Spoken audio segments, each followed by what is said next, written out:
बहुत बहुत स्वागत है, अभिनंदन है, आभार है आप सबका एजुकेशन इलाहाबाद के चैनल में। मैं हर्ष प्रजापति, अध्ययन छात्र इलाहाबाद विश्वविद्यालय। ध्यान से यह वीडियो पूरा देखिएगा। जो भी बच्चे इस वर्ष इलाहाबाद विश्वविद्यालय में अपना प्रवेश सुनिश्चित कराना चाहते हैं, प्रवेश परीक्षा देखिए एक छोटा सा चरण है आपकी प्रवेश का, ठीक है, और ये आपके हाथ में है। कैसे आप बेहतर कर सकते हैं विश्वविद्यालय में प्रवेश परीक्षा की सफलता की कुंजी क्या है, ये इस वीडियो के माध्यम से बताने जा रहा हूँ। इस तरह की वीडियो मैंने अपने चैनल पे पहले कभी अपलोड नहीं की, तो ध्यान से देखिएगा, समझिएगा जो भी चीज़ें समझा रहा हूँ। और ये आप इस वीडियो को अगर पूरा देखते हैं तो ये हेडेक आपके मन से ख़त्म हो जाएगा। ये जो आप अपने मन में इतना अवसाद बढ़ाकर बैठे हुए हैं, इतना टेंशन में है कि जितनी तैयारी आपने की वो इनफ है या नहीं है, या किस प्रकार से बेहतर तैयारी की जा सकती है, क्या क्वेश्चंस का लेवल होता है। किसी ने मॉक टेस्ट लगा लिया है तो उसका कॉन्फिडेंस हाई है कि मॉक टेस्ट में अच्छा नंबर आ गया तो एंट्रेंस में भी अच्छा आ जाएगा, तो क्या ये सही है, इसका आधार क्या है। साथ ही साथ करंट अफेयर के संदर्भ में आप सब बहुत सवाल कह रहे हैं कहाँ से कहाँ तक का पढ़ें, और अपने सब्जेक्ट से रिलेटेड भी आपकी बहुत जो है क्वेरी क्वेश्चन लगातार हमारे चैनल पे मैं देख रहा हूँ। तो ध्यान से वीडियो देखेंगे तो ये है कि आज प्रसन्न होकर जाएंगे। जो एक एनर्जी आपके अंदर होनी चाहिए विश्वविद्यालय का एंट्रेंस देने के समय, वो एनर्जी मैं जो है आज आपको ट्रांसफ़र कर रहा हूँ इस वीडियो के माध्यम से। तो जो बच्चा पूरा का पूरा इस यहाँ याद केंद्रित रखिएगा, जो भी मैं बोल रहा हूँ समझिएगा कि मैं आपके सम्मुख हूँ और आपसे ये वार्तालाप कर रहा हूँ। तो ध्यान से मैं आपको जो बता रहा हूँ सुनिए। सबसे पहली चीज़ जो मेरा पहला नंबर 1 सुझाव है ये है कि आप जो है प्रयोग मत करिए, ठीक है। आप प्रैक्टिकल करने से बचिए। प्रयोग क्या है? प्रयोग ये है कि आप विभिन्न प्रकार की पुस्तकों का यहाँ पे बाजार मत लगाइए। आपने जिस भी बुक से अपने एंट्रेंस एग्जाम की तैयारी करना स्टार्ट की थी, पार्ट ए की और पार्ट बी की, केवल उसी से तैयारी करिए। अब ये नहीं कि कुछ भी मिल जा रहा है आप सब तैयार करना चालू कर दे रहे हैं। कहने को तो मैं भी कह सकता हूँ कि जो मिले वही पढ़ डालिए, लेकिन ऐसा नहीं है, ठीक है। हर प्रकार का खाना खाएंगे तो खिचड़ी हो जाएगा, और खिचड़ी का स्वाद बहुत ज़्यादा दिन तक आपको जो है संतुष्ट नहीं कर सकता है। तो इसी तरह विश्वविद्यालय में बहुत ज़्यादा अच्छा नंबर लाना है तो आप किसी एक किताब को चुन लीजिए और उसको पूरी अच्छी तरीके से तैयार कर लीजिए। थोड़ा थोड़ा खाना सब में से खाएंगे पेट नहीं भरेगा, ठीक है। इसलिए मैं कह रहा हूँ अच्छे से आपको एक बुक लेनी है और उसी को अच्छे से तैयार कर लेना है। अब देखिए पार्ट ए की बुक मैंने आपको सेंड कर ही दी, और इनफ देखिए कुछ नहीं होता है, पर्याप्त कुछ नहीं है। एक चीज़ जो आप लोग लगातार बच्चे पूछ रहे हैं कि जो ये बुक है इससे मेरा हो जाएगा, देखिए इससे कुछ नहीं होगा। होगा किससे? आप मेन चीज़ याद रखिए, जो मेरा एक फॉर्मूला हमेशा मैं आपको बताता हूँ, SBR, ठीक है। S से मतलब मेरा है सिलेबस, B से बुक्स और R से डिवीज़न। इसको जो फॉलो कर लेगा वो जान जाइए यही एक सही पैटर्न है एंट्रेंस एग्जाम में अच्छा नंबर लाने की। S का मतलब क्या होता है? सिलेबस, अर्थात आज सबसे पहला काम आपको अपना पाठ्यक्रम देखना है, ठीक है। सबसे पहले आप क्या करेंगे, आप अपने विषय संबंधित जो भी आपका सिलेबस है वो एक बार देखिए आप। और कैसे देखेंगे? आपका मान लीजिए जो भी सब्जेक्ट है, आप डिस्क्रिप्शन हमारे इस वीडियो की खोलेंगे, आपको अपने सब्जेक्ट की एक लिंक मिलेगी। उस लिंक पर क्लिक करोगे आप तो उसमें आपको अपना सिलेबस हिंदी में इंग्लिश में समझ में आ जाएगा, ठीक है। जो भी बच्चे इंग्लिश में मतलब हिंदी मीडियम में उनको दिक्कत हो रही है क्योंकि ब्रोशर की PDF में इंग्लिश में है, तो हिंदी में मैंने बताया है आपको। सबसे पहले पाठ्यक्रम आप ये समझेंगे कि क्या क्या चीज़ें आपको पढ़नी है। अब पाठ्यक्रम में भी तैयारी किस तरह करनी है ये समझिए। जो भी टॉपिक्स आपको दिया जा रहा है, जो मान लीजिए एंशिएंट हिस्ट्री के बच्चे हैं, जो भी टॉपिक्स आप पढ़ रहे हैं उनकी डेट्स याद रखिए, ठीक है। ये इंपॉर्टेंट डेट्स यानी कि कब कौन सा युद्ध हो रहा है, कब कौन सी चीज़ें हुई, किसका राज्याभिषेक कब हुआ, कौन सी घटना कब घटित हुई, कौन सा आंदोलन कब हुआ, तो इन डेट्स बहुत ज़रूरी है। जो भी पॉलिटिकल के बच्चे हैं, ठीक है, पॉलिटिकल जैसे मान लीजिए किसी का है तो वो कोट्स याद रखें। कोट यानी कि किसी भी संदर्भ में जैसे एक बिस्मार्क का एक कथन है कि मैं महोदय का साथ तब तक नहीं भले मेरा जो है संसद के इस संघर्ष में मेरा भले हो जाए, लेकिन मैं महोदय का साथ कभी नहीं छोड़ूंगा, जो कि उसकी लॉयल्टी को दर्शाती है, ठीक है।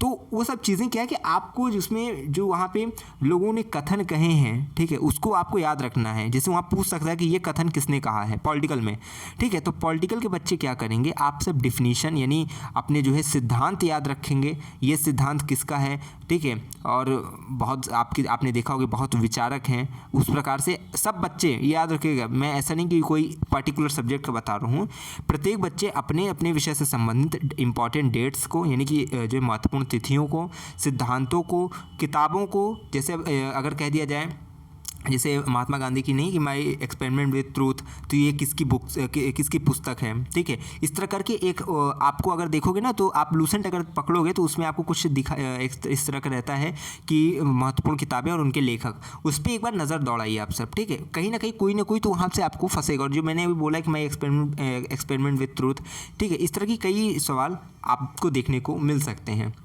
तो पहला क्या है कि आपको डेट्स याद रखना है, इंपॉर्टेंट डेट्स कि ये चीज़ें कब हुई, ये बदलाव कब हुआ, और आगे भी देखिए बहुत चीज़ बताने जा रहा हूँ, ध्यान से सुनिएगा, ठीक है।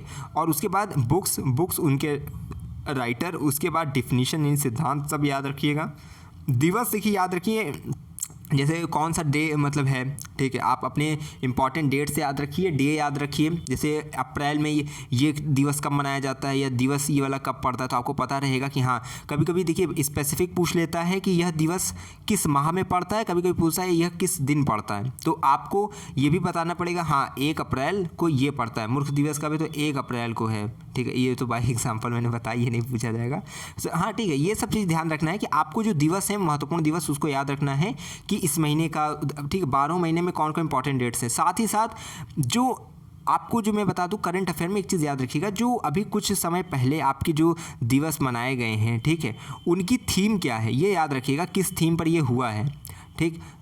उसके साथ ही साथ देखिए मैं आपको बता दूं, स्पोर्ट्स में यानी कि गेम्स में आप याद रखिएगा कि स्पोर्ट्स में अभी किसको जो है खेल रत्न पुरस्कार मिला है, किसको अर्जुन अवार्ड मिला है, ठीक है। पुरस्कार संबंधित याद रखिएगा, अभी पुरस्कारों का जो भी वितरण हुआ है उसे याद रखिएगा। साथ ही साथ पुरस्कार में ये भी देखिएगा कि आपके नोबेल लास्ट में किसको अभी क्या मिले हैं, वो सब देख लीजिएगा, ठीक है। और देखिए मैं एक चीज़ बता दूँ, अनप्रेडिक्टेबल पोर्शन होता है पार्ट ए का। बच्चे ध्यान से सुनेंगे, समझेंगे, अभी बहुत चीज़ें आपको बताना बाकी है। पार्ट ए जो है अनप्रेडिक्टेबल होता है, आप इसका प्रिडिक्शन नहीं कर सकते कहाँ से आएगा, कुछ भी पूछ लेगा। जो वहाँ पे टॉपिक्स बताए गए ना, उसमें ये नहीं कि इसी में से ही आएगा। आपको जैसे अगर आप पार्ट ए का टॉपिक देखेंगे ना, तो उसमें बताएगा कि हाँ अर्थव्यवस्था से, राजनीति से, इतिहास से, सबसे मिला जुला के क्वेश्चन पूछा जाएगा। लेकिन उसमें से भी ये कभी कभी ये होता है करंट अफेयर ज़्यादा पूछ लिया जाता है और जीके जीएस कम कर देता है, ठीक है। तो इसलिए मैं कह रहा हूँ कि आप सब तैयार रखिए। बाकी आपको डिपेंड किस पे होना है, पार्ट बी पे। अपने जो भी पीजीटी फर्स्ट के बच्चे हैं वो ध्यान देंगे, पार्ट ए का 50 क्वेश्चन आपका आता है, पार्ट बी का अगर एक सब्जेक्ट से भरें तो पार्ट बी का 50 क्वेश्चन, अगर 2 सब्जेक्ट से भरें तो सब्जेक्ट 1 के 50 क्वेश्चन, सब्जेक्ट 2 के 50 क्वेश्चन, कुल मिला के यहाँ का पार्ट ए और पार्ट बी में यहाँ 150 क्वेश्चन, इस प्रकार से होता है। तो सब बच्चे क्या करेंगे, पार्ट बी पे अपना फोकस करेंगे। अगर सिलेबस बढ़िया तगड़ा तैयार कर लिए तो ये है कि आपके एडमिशन में आपका सबसे महत्वपूर्ण भूमिका आपकी पार्ट बी तैयार करेगी, उसी से आपका नंबर तैयार होगा, ठीक है, ज़्यादा अच्छा नंबर आएगा। अब इसके बाद देखिए मैंने जो आपको बताया, उसके बाद विश्व स्तरीय जो संस्थाएं हैं, जैसे आपका जो है यूनेस्को है, ठीक है, यूनिसेफ है, यूएनओ है, डब्ल्यूटीओ है, इन सब के बारे में थोड़ा थोड़ा जानकारी आप ले लीजिए, ठीक है। थोड़ा थोड़ा सभी में से निकाल लीजिए, डब्ल्यूटीओ से, यूनेस्को से, कि किस संदर्भ में संस्थाएं, कब इनकी स्थापना हुई, इनका अभी जो है जो एक होता नहीं कि अब इनका नवीनतम कहाँ पे आयोजित किया जाएगा, ये सब चीज़ें। और आपका जो भी चीज़ें जो कि गेम्स में होता है कि ये अब नवीनतम जैसे T20 या फिर विश्व कप कब आने वाला है, कहाँ आयोजित किया जाएगा, इस तरह करके आप सब ओलंपिक का भी देख लीजिएगा और भी चीज़ें आप देखने की कोशिश करिएगा, ठीक है। और महिलाओं के संदर्भ में मैं भी ये कहूँगा कि जो महिला वाला गेम है जैसे, ठीक है, उनमें क्या क्या जो है आप अगर अभी हाल फिलहाल में जो हुआ उसको देखिएगा, ये सब चीज़ें आपको हेल्प करेगी। साथ ही साथ आपके नवीनतम मंत्रिमंडल जो बने हैं उसको एक बार देख लीजिएगा। मुझे बहुत कम आशा है कि वहाँ से आए, लेकिन एक बार देखिएगा ज़रूर आप सब, ठीक है। क्योंकि विश्वविद्यालय में एक चीज़ आपको स्पष्ट है कि आपके एप्लीकेशन फॉर्म जारी होने के 1 महीना पहले ही आप सबकी प्रवेश परीक्षा के प्रश्न पत्र तैयार कर लिए गए थे। लेकिन इसमें एक डाउट ये है कि ये केवल डिपार्टमेंट के हो सकते हैं, ठीक है, डिपार्टमेंट वाइज जो है तैयार कर दिए गए हैं, हिंदी, इंग्लिश, संस्कृत, भूगोल, ठीक है, इस तरह के।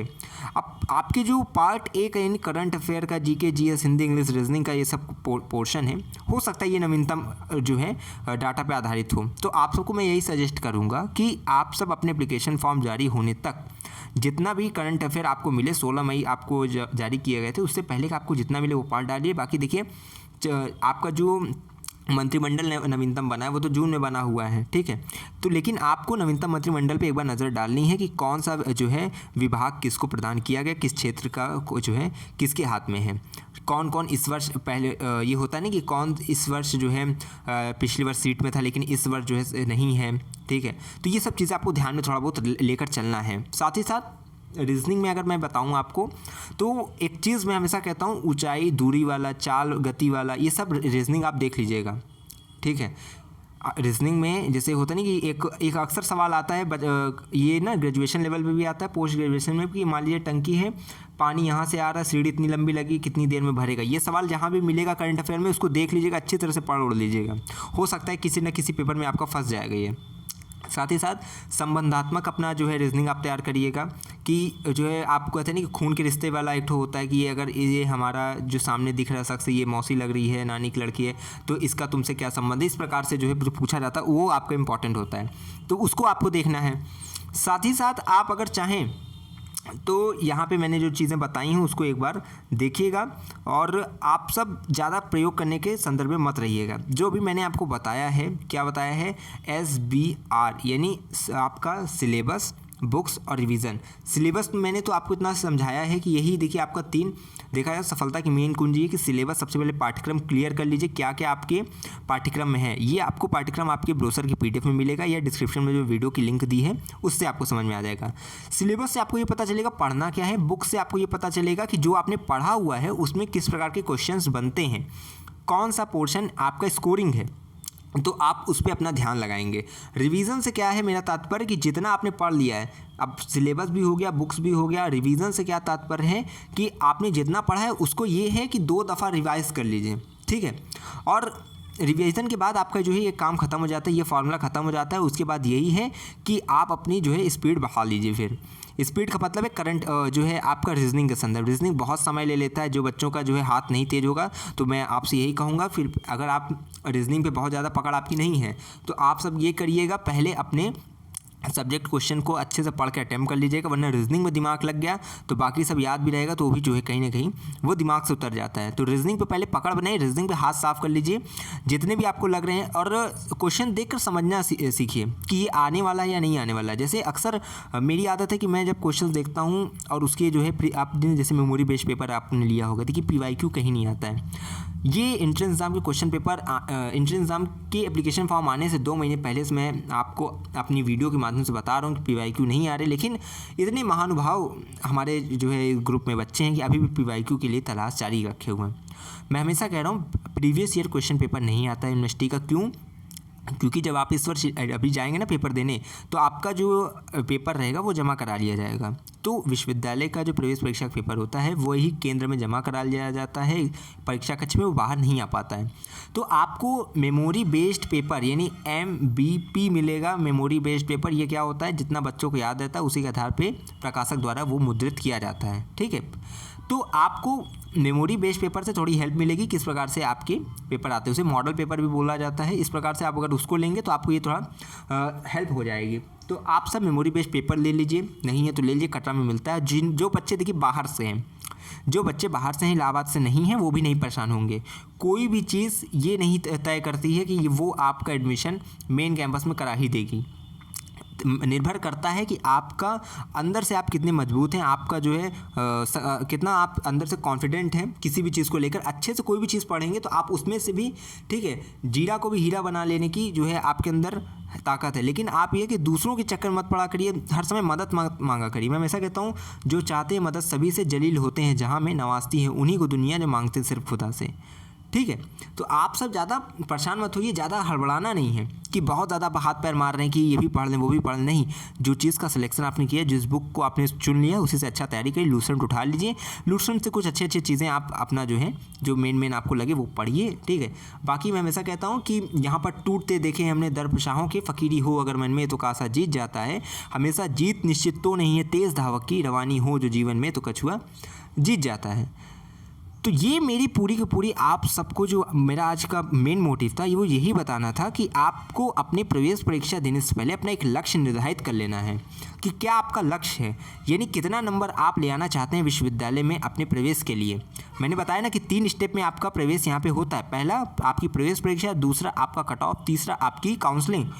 प्रवेश परीक्षा और कट ऑफ आपके हाथ में है कि कट ऑफ में जितना हाई नंबर जा रहा है आपके हाथ में निर्भर करता है कि आप उससे हाई नंबर ले आएँ। प्रवेश परीक्षा में बैठना आपके हाथ में, सभी बच्चे बैठ जाएंगे, लेकिन उसमें अच्छा नंबर ले आना कुछ कुछ के हाथ में होता है। तो इसलिए मैं कह रहा हूँ आप सब अपना प्रवेश परीक्षा दीजिए, लेकिन अच्छा नंबर लाइए। ये अच्छा नंबर कैसे आएगा कि आपको पता हो कि आप उद्देश्य कितना बना के चल रहे हैं। मैंने आपके विषय की सेफ स्कोर की वीडियो सब डाल दी है, LLB के हों, LLM के हों, MBA MCA, ठीक है। साथ ही साथ आप MA MSc के कोई भी विषय से संबंधित हो, B.Ed को छोड़ के, B.Ed के मैंने नहीं बनाया, इसके लिए मैं माफ़ी चाहता हूँ। लेकिन बीएड का थोड़ा डाटा मुझे अभी कलेक्ट करना पड़ेगा, ठीक है, क्योंकि और चीज़ों का तो मैं रख रहा हूँ, लेकिन बीएड का मुझे थोड़ा कलेक्ट करना पड़ेगा। मैं बना दूंगा बीएड का। ये है कि आपकी प्रवेश परीक्षा से पहले बनाऊंगा, ये मेरा वादा है आप सबको। और मैं आपको हमेशा पता है कि वादा करके भूल जाए, ऐसा आपका यार नहीं, ये हर्ष कुमार का दिल है, किसी देश की सरकार नहीं। तो ये चीज़ें मैं आपको बता दूंगा। तो आप सब क्या करेंगे, सबसे पहले मैंने आपको जो चीज़ें समझाई हैं कि आप सब सेफ स्कोर की वीडियो देख लीजिए, अपना एक लक्ष्य निर्धारित कर लीजिए कि इतना मिनिमम चाहिए, तो हम इससे 20 नंबर ज़्यादा ही लेकर आएंगे, ठीक है। ज़्यादा अपना लेकर आएंगे तभी आपका काम बनेगा। और सोचेंगे कि लाइन बाय लाइन सीमा रेखा पे अक्सर आदमी जो है संकट में रहता है। तो आप सब जो है पार्ट ए पे ज़्यादा जो है निर्भर नहीं रहना है। जैसे ये अनप्रेडिक्टेबल है, ठीक है, असंभावित प्रश्न पत्र होता है, क्या पूछ लिया जाए, रीजनिंग से थोड़ा आपको हेल्प मिलेगी। लेकिन जो मेन आपका स्कोरिंग एरिया है वो है पार्ट बी, ठीक है। तो अपने सब्जेक्ट, अपने सिलेबस पे फोकस करिए।